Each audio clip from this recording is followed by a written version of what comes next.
તો ખ્યાતિ હોસ્પિટલમાં ઓપરેશન કરાવનાર દર્દીનું મૃત્યુ થયું છે। એન્જિયોગ્રાફી કરાવ્યા બાદ વધુ એક દર્દીનું મોત થયું છે। બોરીસરાના 72 વર્ષીય કાંતિ બબલદાસ પટેલનું મૃત્યુ થયું છે।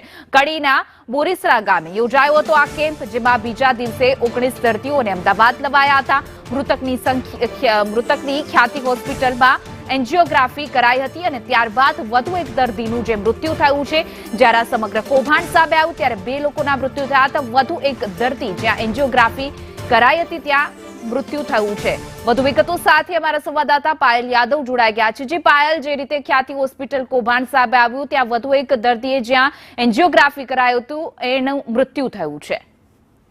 જી હિના, ખ્યાતિ હોસ્પિટલનો મામલો છે। ખ્યાતિ હોસ્પિટલમાં જે એન્જિયોગ્રાફી કરાવવા બાદ આજે ગઈકાલે રાત્રે જે મૃતક છે તેમનું સારવાર દરમિયાન મોત થયું છે। ખ્યાતિ હોસ્પિટલ દ્વારા આજે કડીના જે બોરીસરા ગામે એક કેમ્પ યોજાયો હતો। એ કેમ્પમાં 19 જેટલા દર્દીઓને અમદાવાદ લઈ જવામાં આવ્યા હતા અને જેમાં એન્જિયોગ્રાફી અને એન્જિયોપ્લાસ્ટી બાદ 2 દર્દીઓના મોત થયા હતા અને ત્યારબાદ બોરીસરામાં વધુ એક વ્યક્તિનું મોત નીપજ્યું છે। 72 વર્ષીય કાંતિભાઈ બબલદાસ પટેલનું ગઈકાલે મોત નીપજ્યું છે। ત્યારે મૃતક અને ખ્યાતિ હોસ્પિટલમાં એન્જિયોગ્રાફી કરવામાં આવી હતી અને ત્યારબાદ તેમની તબિયત જે સતત ખરાબ જ રહેતી હતી અને એન્જિયોગ્રાફી કરાવ્યા બાદ યુવકની જે તબિયત છે તે વધુ લથડતા અત્યાર સુધી તેઓ સારવાર હતા અને સારવાર બાદ તેમનું ગઈકાલે રાત્રે મોત નીપજ્યું છે।